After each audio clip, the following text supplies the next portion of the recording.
All right. Okay. Next, Diablo. Malignance runs rampant in the first season of Diablo 4. So let's just do the quick version here. So let's just go through the theme. A deviant form of Lilith's sinister machinations has given birth to a new threat, malignant monsters. So there's some more description on it. Wanderers will investigate the mysterious malady in a new quest line with the help of Cormond, a former priest of the Cathedral of Light, who also trains you to capture the malignant hearts, feeling these foul beasts and convert them into build-altering powers. The malignancy that's taken hold of the Burning Hell's armies cannot remain unchecked. You must snuff it out at the source before all of Sanctuary becomes its thrall.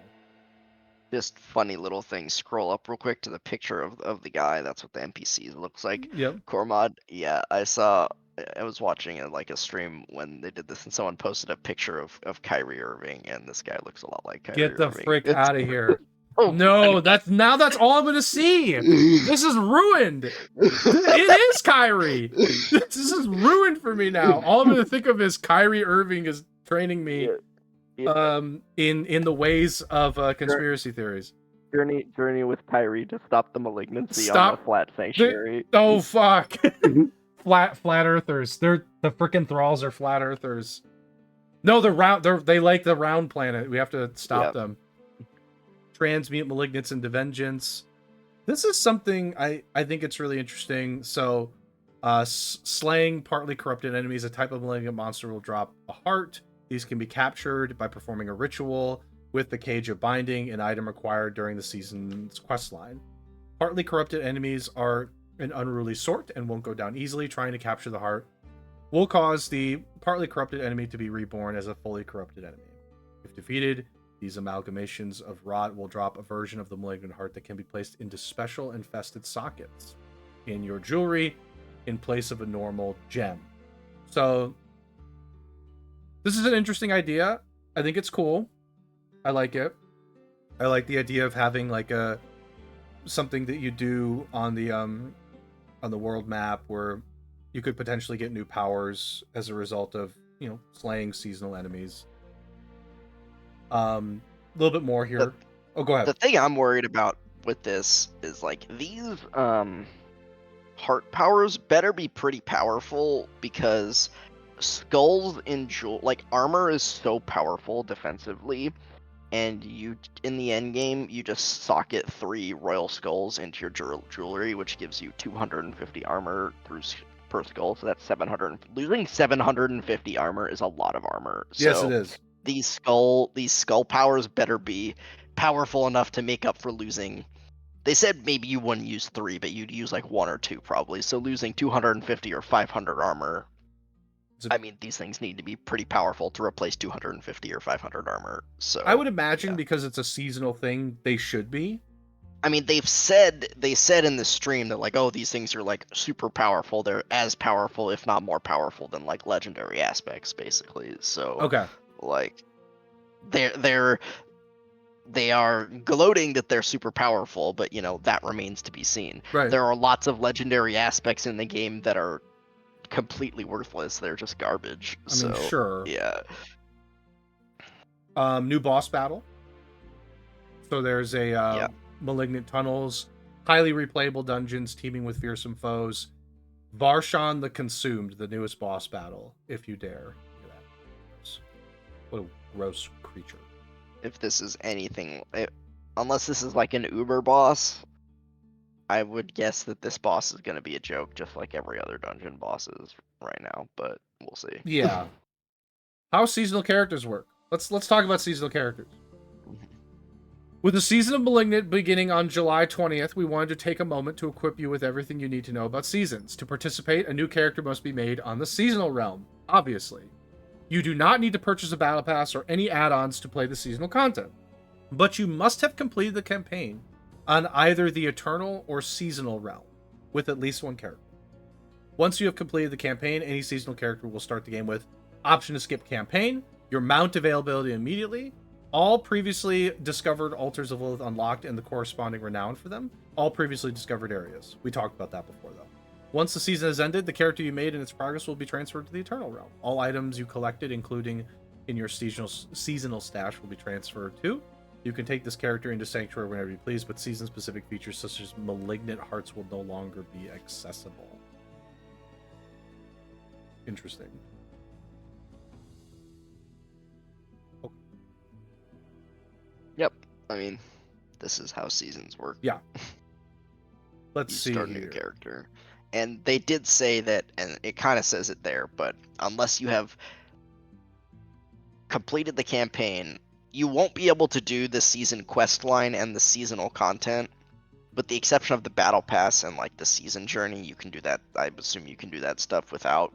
But the season quest line and the malignant stuff, you won't be able to do unless you complete the campaign.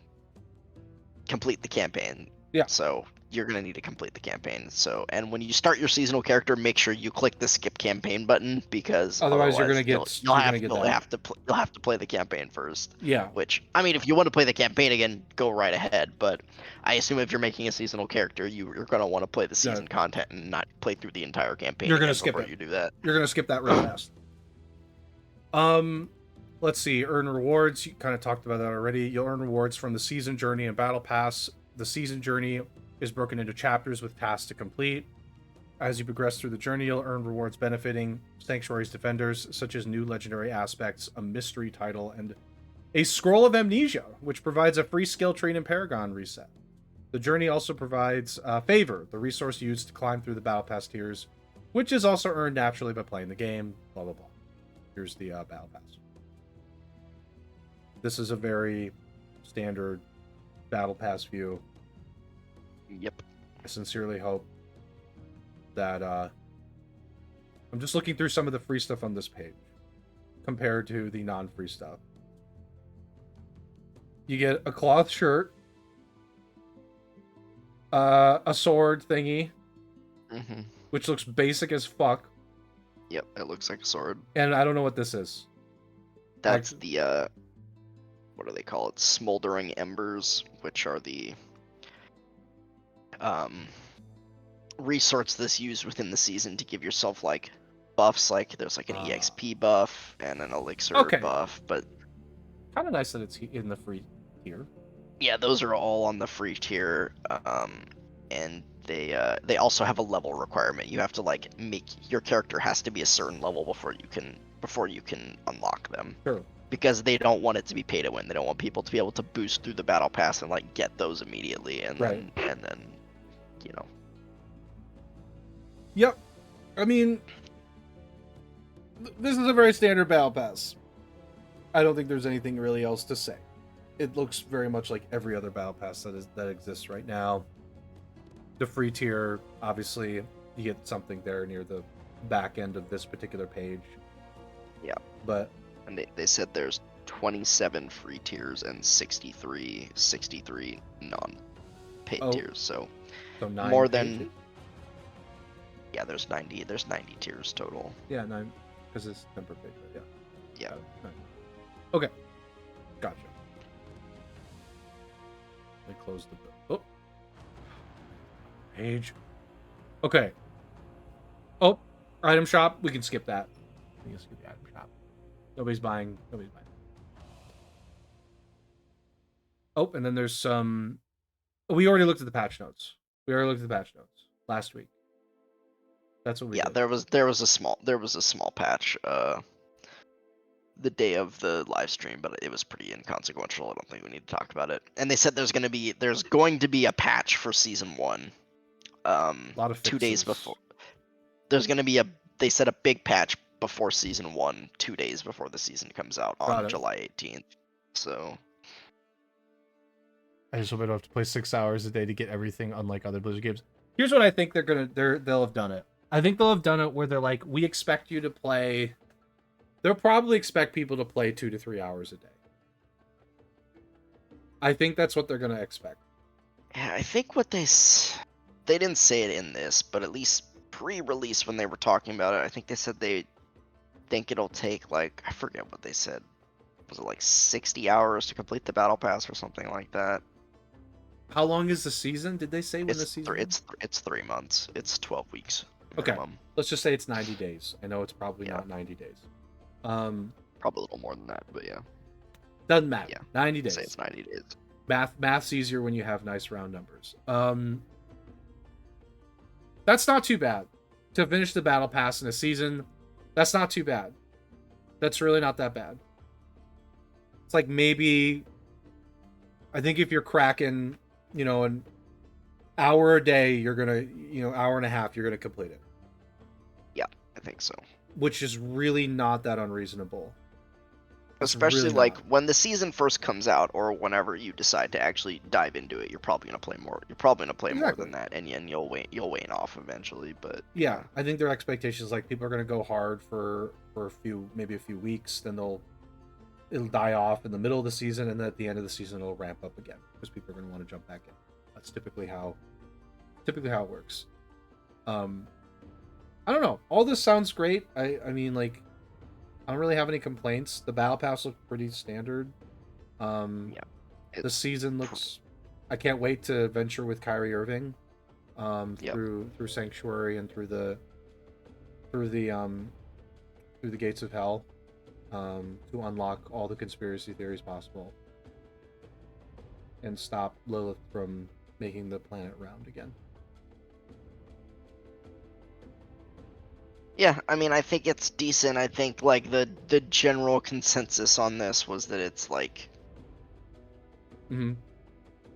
that people kind of wanted more. They wanted, like, more endgame content or stuff like that. They're adding, like they said, 6 or 7 new legendary powers and 6 new uniques. So there's some new, like, items / legendary aspects to play around with, but who knows if they'll actually be good and useful. And they said there's going to be a lot of balance changes in the patch, so hopefully that will enable some new builds to play on other classes.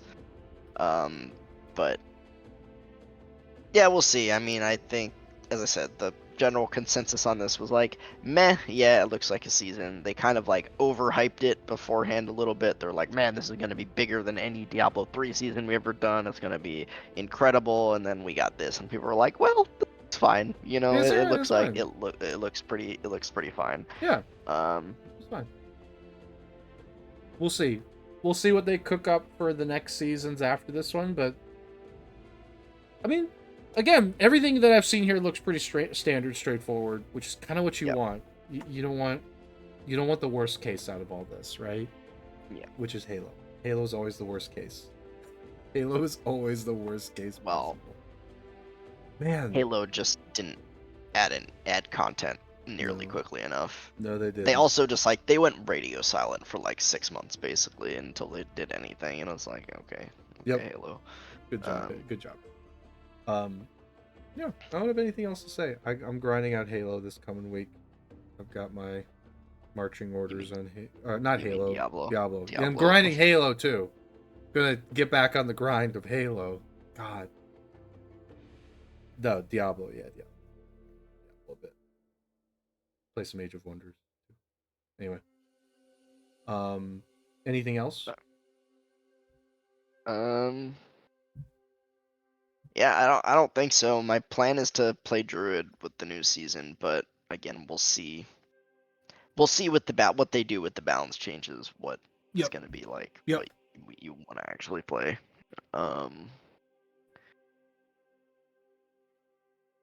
Apparently, in the end game, when you're pushing like high tier nightmare dungeons, just as a side note, sorcerer is actually like the worst class.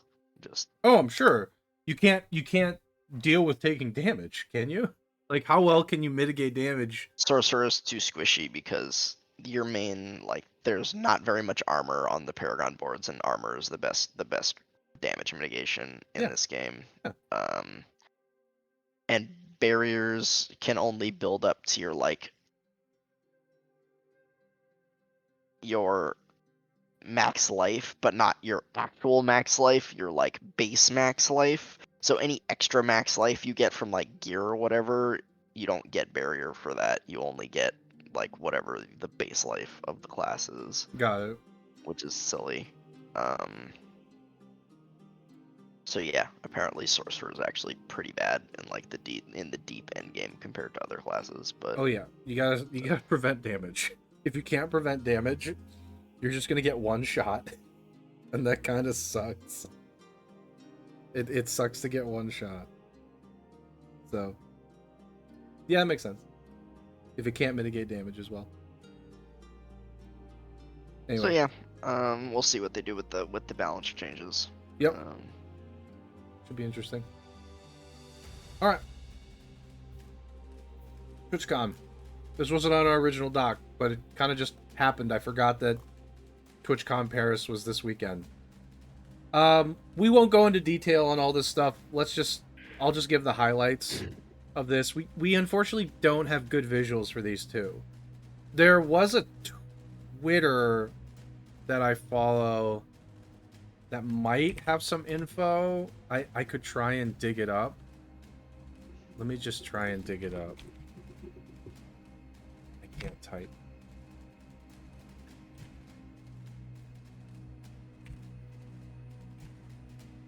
Oh, here we go. Here's a great Twitter.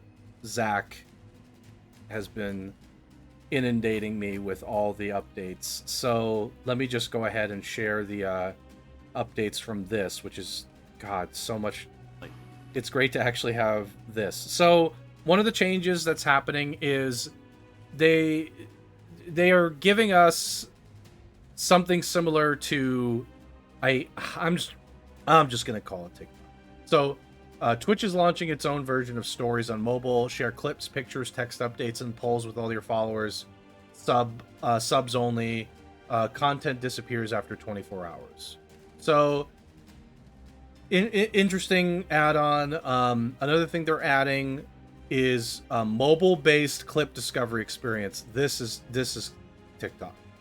So, Twitch will choose clips based on how likely they are to bring in new viewers, but creators can also mark featured clips. Experiment soon, launch in fall.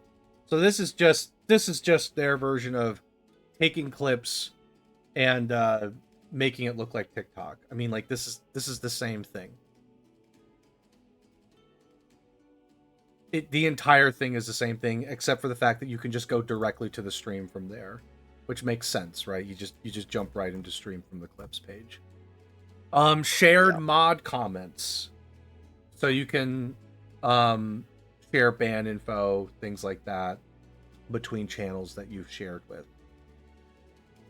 There's a lot here. I'm gonna keep going. There's a lot, trust me. Add chat timer. So in chat, it'll show when the ad break is coming. Only to the streamer, though, it looks like. So this isn't just visible to chat. When using ad scheduler, streamers will see it. I guess they don't want to. I guess they don't want viewers to like run away from the ad. I mean, it would be nice if the viewers could see the ad coming, but you know, yeah, that wouldn't be good for Twitch because then people would just leave or exactly run away from the ad. So exactly. Stream events. So in addition to affiliate partner anniversary, there'll be birthday and first stream anniversary. Cool. The clip editor that they added to Twitch can now directly export to TikTok, which is kind of nice. It's kind of nice to do that. Twitch alerts got an update, so the launched first-party system that they added will get some new functionality, which includes channel points, alerts randomizing, emote customization, and shield mode will pause all the alerts, which is good. That's good. Was there anything else that I missed in there? Oh yeah, it's this freaking stupid thing. Twitch is opening beta access to Stream Together Live, aka crossover, a new function allowing 2 live channels to stream with each other using guest star. You know, the thing that like 3 people use. The thing that nobody uses. I don't know anybody that uses it. It's just crazy. Anyway, nothing else to see here. All that with visuals is in here. So, clip editor exporting to TikTok. Yup, I think that makes sense. Discovery feed. I guess, which is essentially TikTok for your clips. That makes sense. I mean, that makes sense. Twitch is TikTok now. Yeah, Twitch's version of TikTok is just using their clips, which makes sense. Stories, so that you can stay connected with your community. I mean, sure. Sure. Guest star, nobody cares. Shared mod info, great. Their alerts thing that they implemented. I don't know who uses their alerts, by the way. I really don't. I don't know who uses their alerts. Great. More stream events for the birthday and anniversary, and then the ad break. So Spoon, anything in there in particular that catch your attention besides, maybe we talked about for a second there, the TikTok on Twitch? Yeah, I think the streamer being able to see the ad coming up thing is probably the best thing, because I assume they could do something about it. They can just pause the ad or something in certain situations, probably not all the time. Yeah, they can snooze it. You can snooze it. Snooze lasts 5 minutes. So I guess this is one of those things where they're like, I feel like I'm just gonna say it. I don't care. This is one of those things where we understand that the ad break thing is shitty. Here's how to make it less shitty. Which it does. It helps. It does help. It's just it's like adding sprinkles to your least favorite dish. Yep. It's I guess it helps. I guess putting extra sugar on it on my least favorite dessert, but it's still a bad dessert. It's still bad. But I mean, it's it helps. It helps. I think it does help, as you said. Trying to think. I think the big thing was just the discovery feed, which is the TikTok. I feel like, depending on how it works, that's going to start making streamers actually incentivize managing their clips. Mm-hmm. Which, I don't know how many streamers do, but clips is one of those things that I feel like not enough streamers utilize appropriately. Yeah. So I think all that's great. Pretty good. Yeah, clips can be really helpful, and the fact that you can edit them and then throw them to TikTok right now, I feel like many streamers just don't utilize it enough. And I can tell you that those clips are great. And it's the one benefit of Twitch that I think can be missed is basically just immediately editing a clip and throwing it somewhere really quickly is insanely valuable. So anyway, any other features in here besides those? Not really. No. Yeah. Okay. I don't have any other thoughts on this one. And this was our last news for this particular week. Light news week for sure. Yep, it definitely was. Okay, let's go back